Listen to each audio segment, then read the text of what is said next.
Hey guys, welcome back to another great episode of Conversations That Lead to Greatness. Now, today's topic, we're talking about marriage has seasons, okay? So, if you're married, you understand that your marriage will go through different types of seasons. So, if you want to know what those seasons are, stick around. We're finna let you know. Let's get into it. This is Conversations That Lead to Greatness.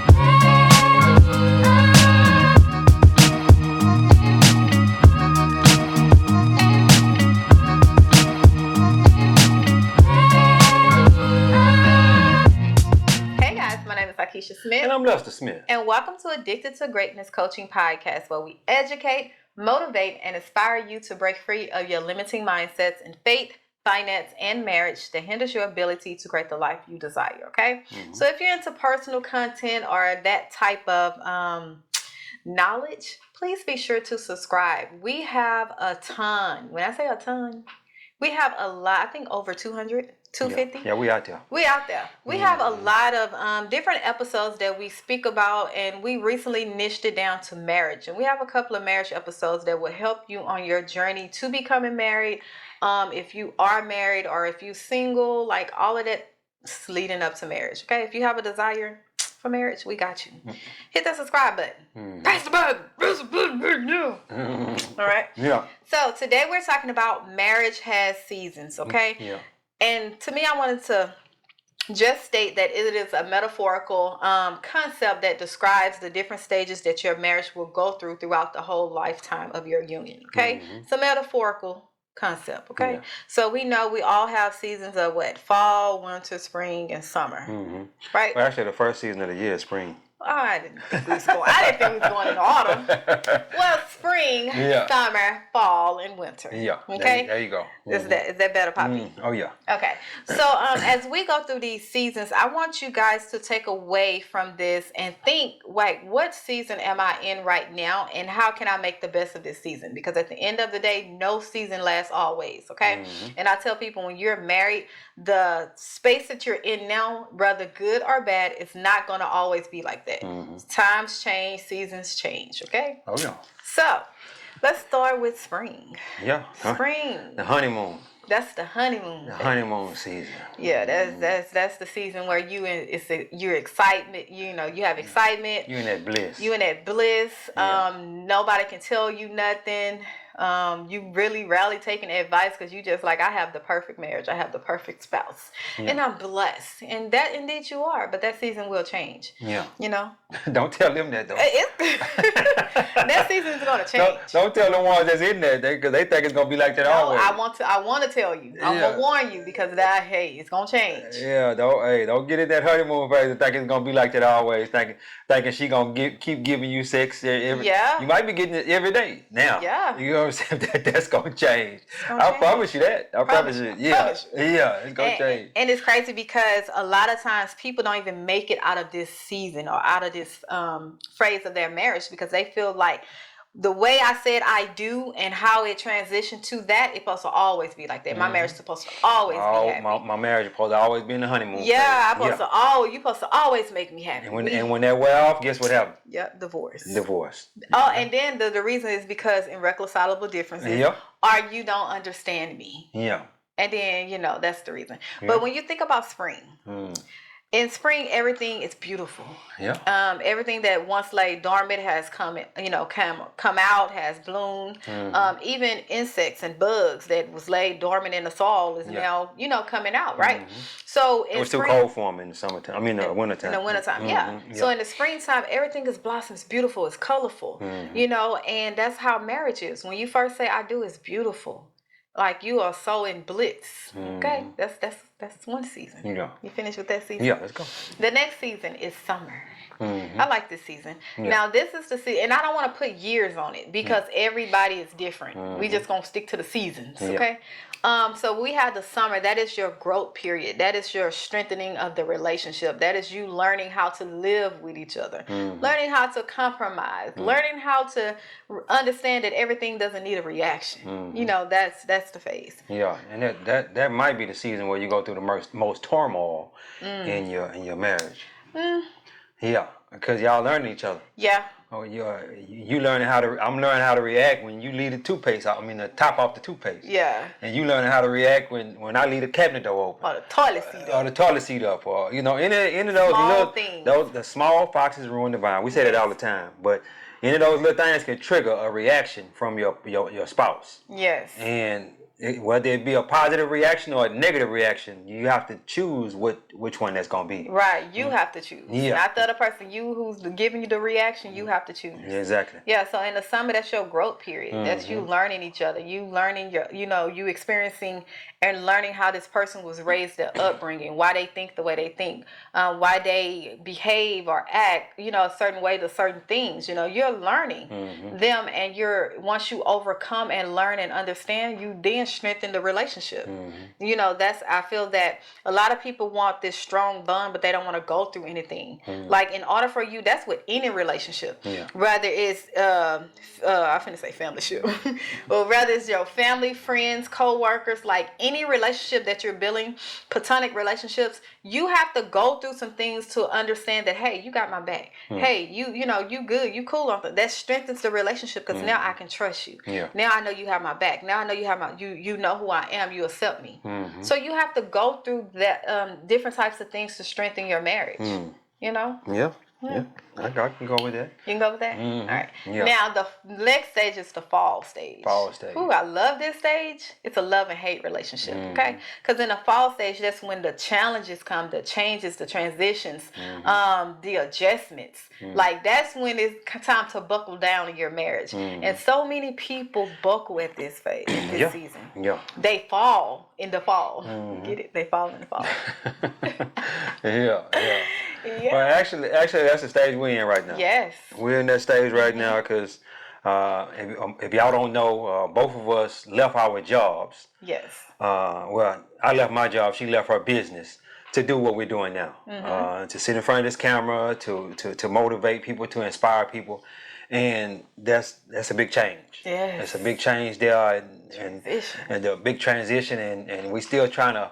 Learn how to be entrepreneurs. Even though I was an entrepreneur all of them years while I was working on the side, it was never a full-time thing.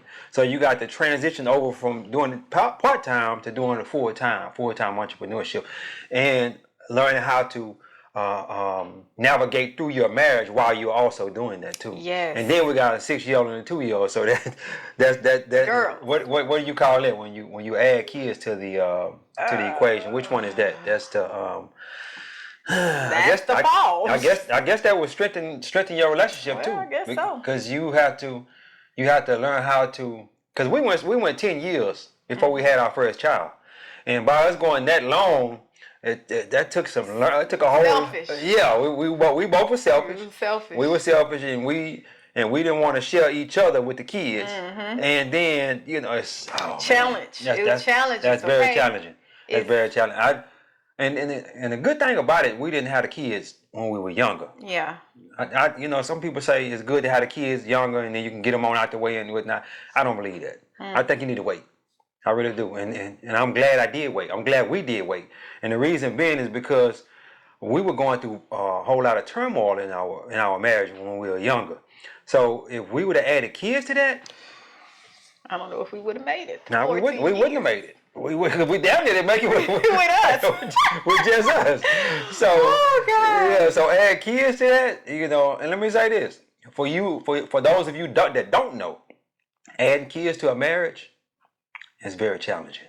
It is. Very challenging.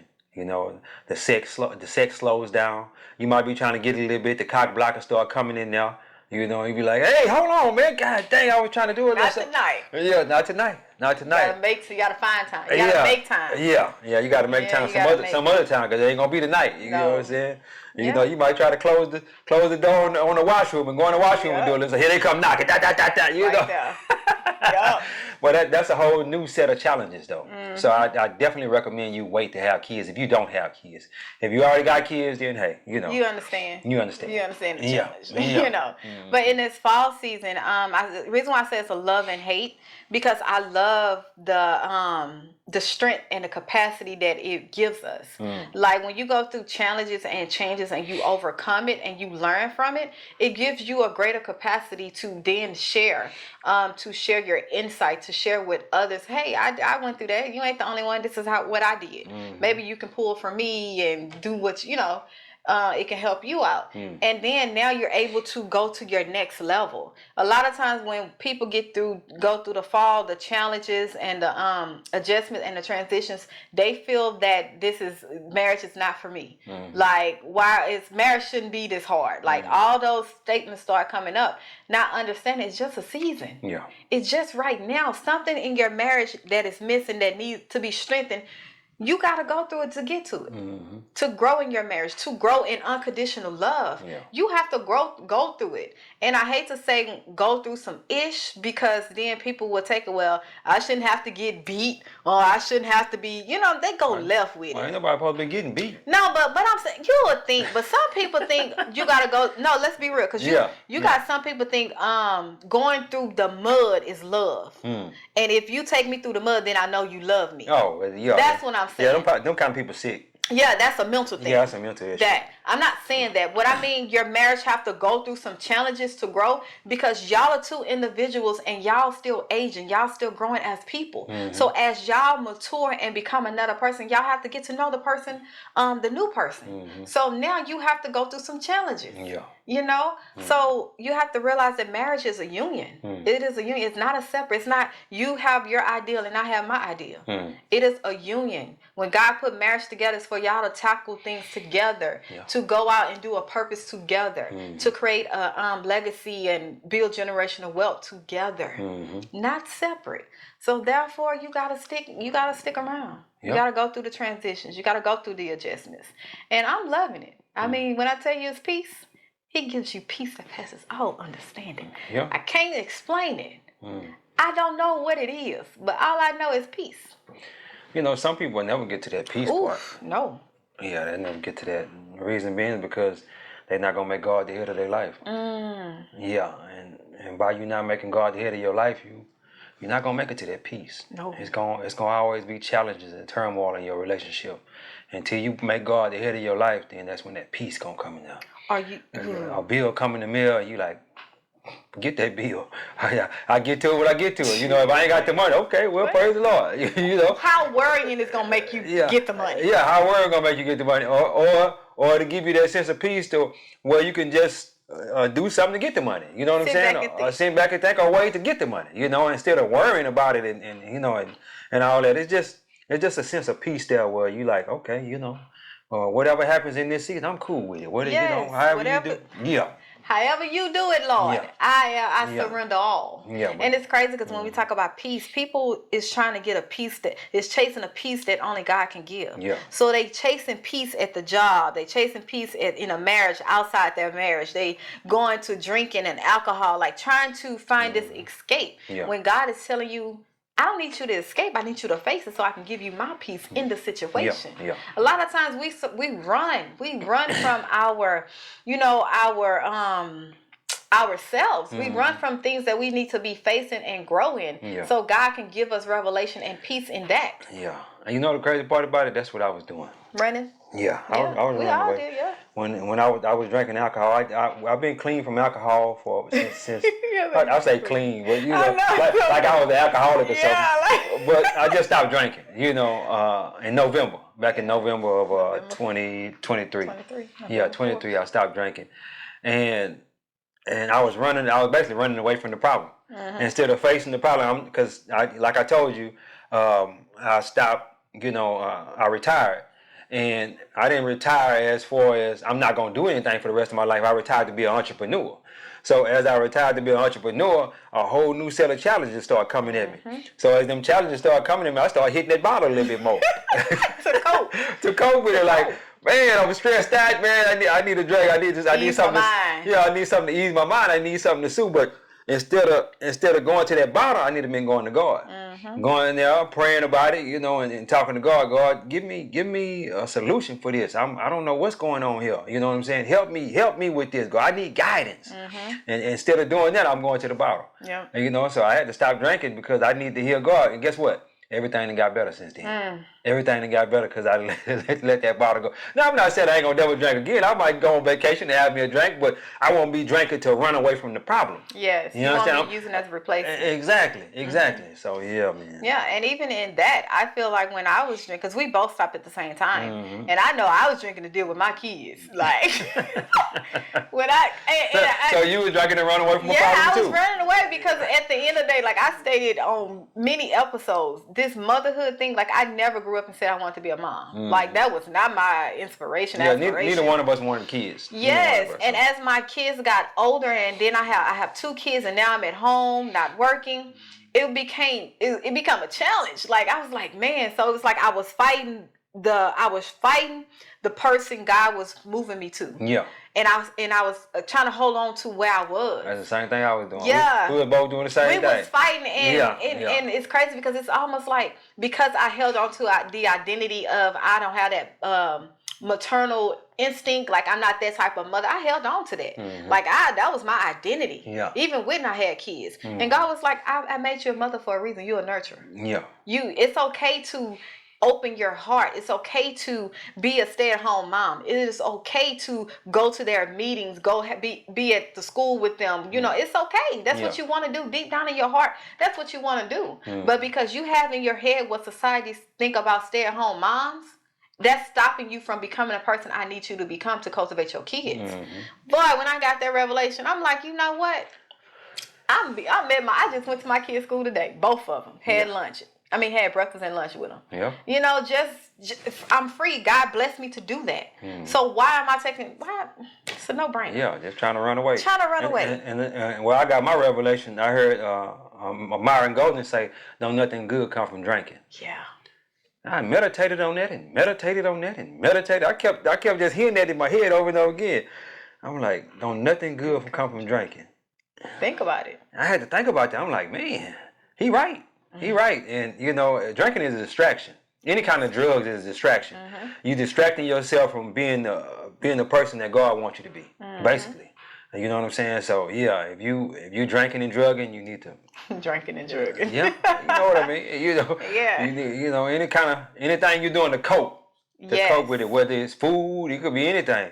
You need to, take a look at it. Meditate on it. Because it can become your God. Yeah. It can definitely become your God. And that drinking almost became my God. Yeah. I almost let it take me out, man. Yes.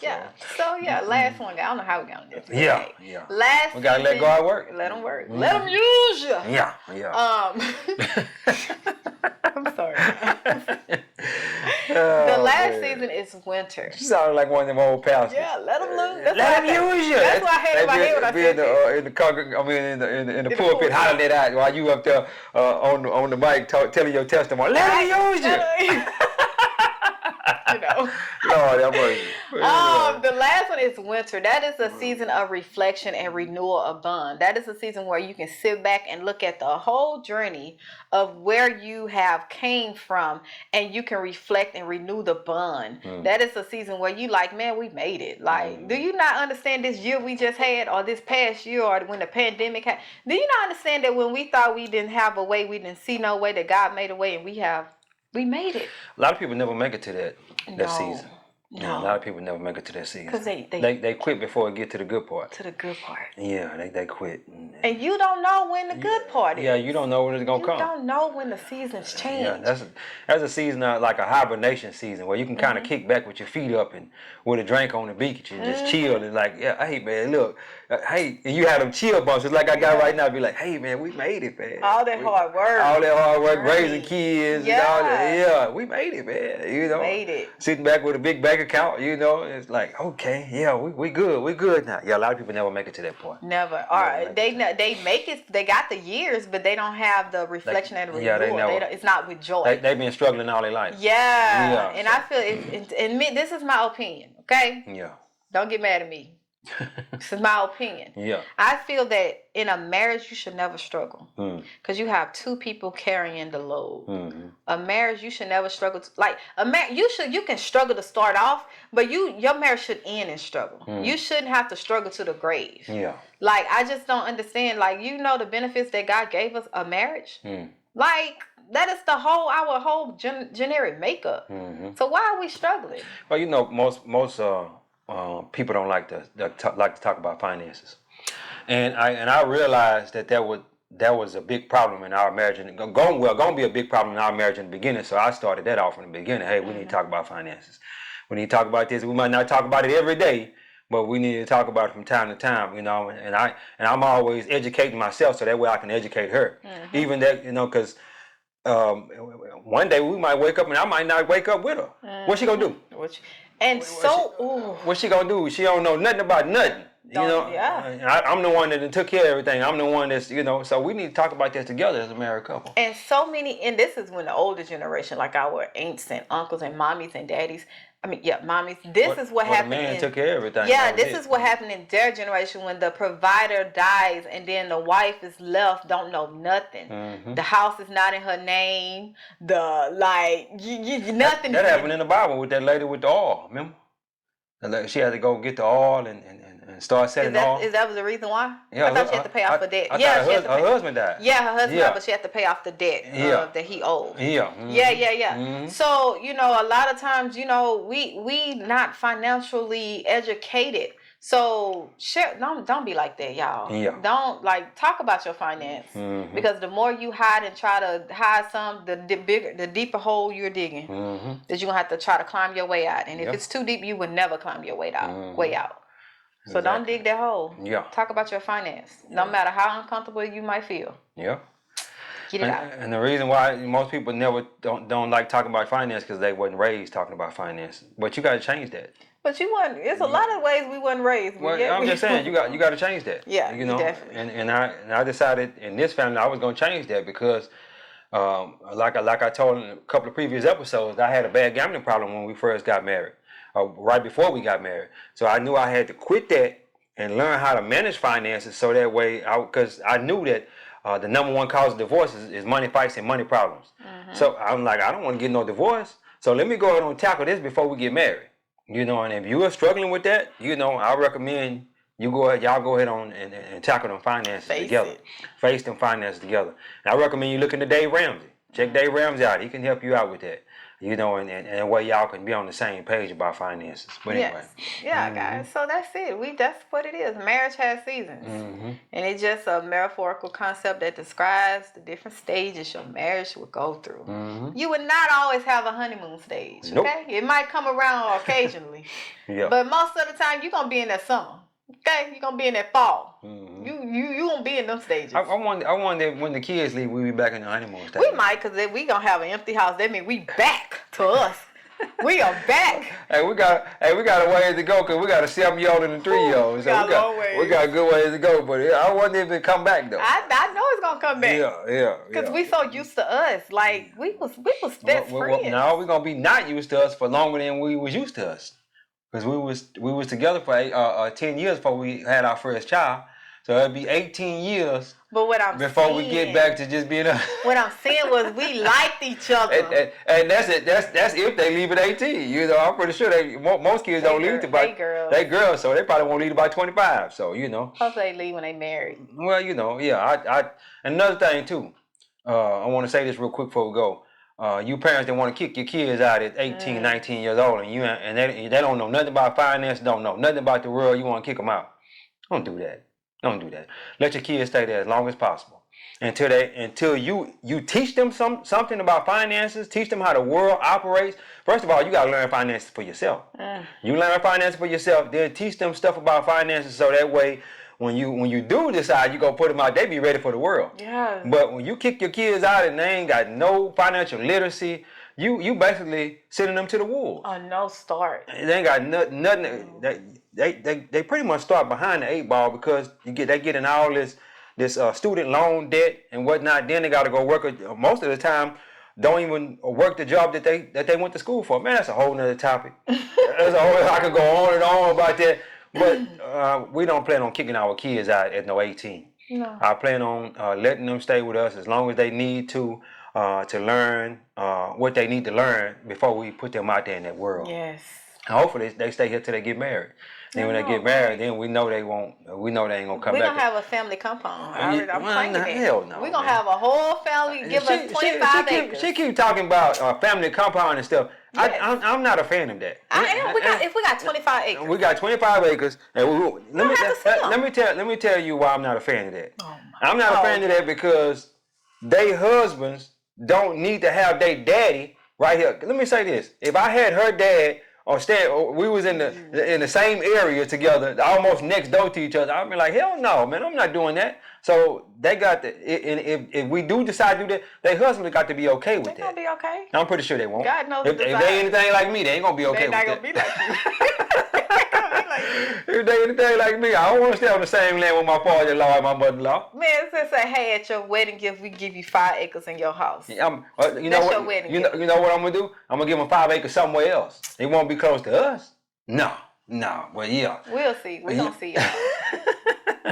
Praying on that. Yeah, well, you can pray all you want to. The Lord gonna have to heal my heart on that. He done healed your heart on a lot of stuff. So I'm good. I'm not cool with that because I want that man to be able to grow and flourish in his own environment, and he don't have to say, well, your mama and your daddy did this, this and that. I want that's a little boy. Anyway, that's not a man. Hopefully that's not who they get. That's but not, you just know. You just don't never know though. So therefore, guys, as we close with a family compound,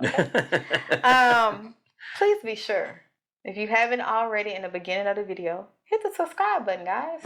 We have a goal of 1,000, and we know God is going to do exceedingly abundantly above all that we ask. Mm-hmm. So to add and to help and to do your due diligence, hit that subscribe button. That's gonna be your kindness, your act of kindness today. Yeah.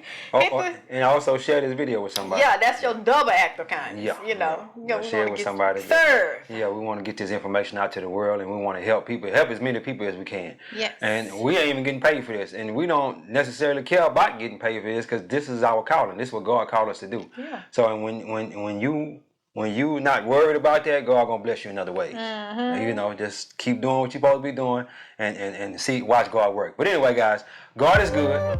Life is good. When we look good, we feel good. We live in a life of abundance. Peace. Bye, guys.